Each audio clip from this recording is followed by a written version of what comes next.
अगर आपकी रिक्वायरमेंट के हिसाब से आपका प्लॉट साइज ज्यादा बड़ा है और आप चाहते हैं कि आपकी रिक्वायरमेंट 2 फ्लोर पर फुलफिल हो, तो उसका प्लान भी हमारी टीम बहुत अच्छे से कर सकती है। उसका एक बहुत अच्छा एग्जांपल मैं आज आपको दिखाने वाला हूं कि हमारी टीम ने हमारे क्लाइंट मिस्टर नवीन जी के लिए एक प्लान किया है, जिनका प्लॉट साइज था 30 बाय 70 का, मतलब 2100 स्क्वायर फीट का प्लॉट साइज था। और उनकी रिक्वायरमेंट्स ग्राउंड फ्लोर पर ही आराम से फुलफिल हो जाती है, लेकिन उनकी रिक्वायरमेंट थी कि एक बेडरूम को हम ऊपर प्लान करें जिससे कि हमारा एलिवेशन 2 फ्लोर का दिखे। तो आइए देखते हैं इस प्लान और एलिवेशन को हमारी टीम ने किस प्रकार से डिजाइन किया है।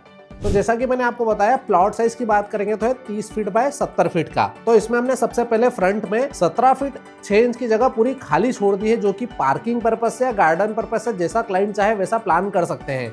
उसके बाद में हम जैसे ही घर में एंटर करते हैं तो हमने घर में एंट्री के पहले छोटा सा एरिया 4 फीट 8 इंच चौड़ाई का और 14 फीट 10 इंच लंबाई का एक वरांडा प्लान किया है, जो कि हमने घर के आउटसाइड में प्लान किया। यहाँ से हमारे घर की एंट्री चालू होती है। अब अगर हम घर के मेन एंट्री की बात करते हैं तो वरांडा से ड्राइंग रूम में हमने एंट्री प्लान की है, जैसा कि आपको प्लान में दिख रहा है। अब अगर हम ड्राइंग रूम के साइज की बात करेंगे तो वो है 13 feet 4 inch by 15 feet 4 inch का। वहीं अगर हम ड्राइंग रूम से एंटर करते हैं तो हमने फ्रंट में किचन लिया हुआ है। किचन का जो प्लेटफॉर्म है वो यू शेप में है और उसका साइज है 10 फीट बाय 11 फीट का हमने किचन लिया गया है। साथ में आप देखेंगे तो हमने एक सेपरेटेड वॉश एरिया प्लान किया है किचन के साइड, जिसका साइज है 4 feet 6 inch by 9 feet 8 inch का। वॉश एरिया से लगा हुआ एक स्टोर रूम लिया है, जिसका साइज भी हमने लिया है 4 फीट 6 इंच बाय 6 फीट का। अब अगर हम लिविंग प्लस डाइनिंग एरिया के साइज की बात करते हैं तो वो है 14 feet 2 inch by 15 feet 8 inch का। और इसी एरिया में हमने एक छोटा सा पूजा रूम प्लान किया है, जिसका साइज है 4 फीट 10 इंच बाय 4 फीट का। जब हम स्टेयर से ऊपर चढ़ते हैं तो स्टेयर्स भी हमने यू शेप की ली है, जिसमें हमने बीच का एरिया जो कटआउट है उसको डबल हाइटेड प्लान किया है। उसका साइज लिया है 5 feet 10 inch by 3 feet 4 inch का। इस प्रकार से हमने घर में drawing room, kitchen, living, dining plan किया है। अब अगर हम बात करते हैं घर के मास्टर बेडरूम्स की, तो हमने घर में 2 मास्टर बेडरूम प्लान किए और दोनों बैक साइड में है। अब दोनों के वेंटिलेशन के लिए, विंडोज के लिए हमने एक बैक साइड में ओटीएस प्लान किया है। ओटीएस का साइज है 8 फीट 8 इंच बाय 5 फीट का। अब अगर हम बात करते हैं लेफ्ट साइड वाले बेडरूम की, जो कि घर का मास्टर बेडरूम है, जिसका साइज है 11 feet 6 inch by 13 feet 6 inch का। वहीं ड्रेस एरिया की बात करेंगे तो हमने ड्रेस एरिया इसमें बैक साइड में लिया है, जो 7 फीट बाय 5 फीट का है। और टॉयलेट की साइज की बात करेंगे तो 7 फीट बाय 5 फीट का है। वहीं अगर हम साइड वाले बेडरूम की, राइट साइड वाले बेडरूम की बात करेंगे तो उसका बेडरूम का साइज सेम है जो हमारा लेफ्ट वाला बेडरूम था, 11 feet 6 inch by 13 feet 6 inch.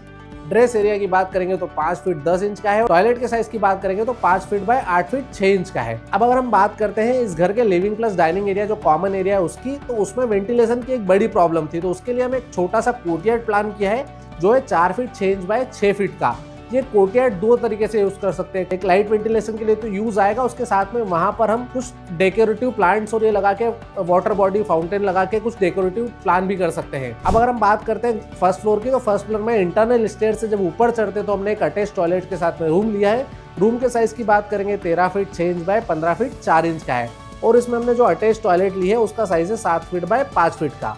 इसके साथ में हमने फ्रंट में पूरा balcony plus seat out area plan किया है, जो कि आपको इस प्लान में दिख रहा है। इसके अलावा पूरे घर का जो ओपन टेरेस है, लेकिन हमको फ्रंट से दिखाना था। क्लाइंट की रिक्वायरमेंट थी कि घर फ्रंट से ऐसा दिखना चाहिए कि 2 फ्लोर्स का बना हो, तो हमने वैसे क्लाइंट की रिक्वायरमेंट्स को फुलफिल किया है। प्लान किया हमने हमारे क्लाइंट के लिए। बंगलो मेकर्स की टीम ने प्रॉपर स्पेस मैनेजमेंट करके इस घर का प्लान किया है। अब अगर आप इस घर का फ्रंट एलिवेशन देखना चाहते हैं तो अभी हमें कमेंट करें और फॉलो एंड सब्सक्राइब करना ना भूलें।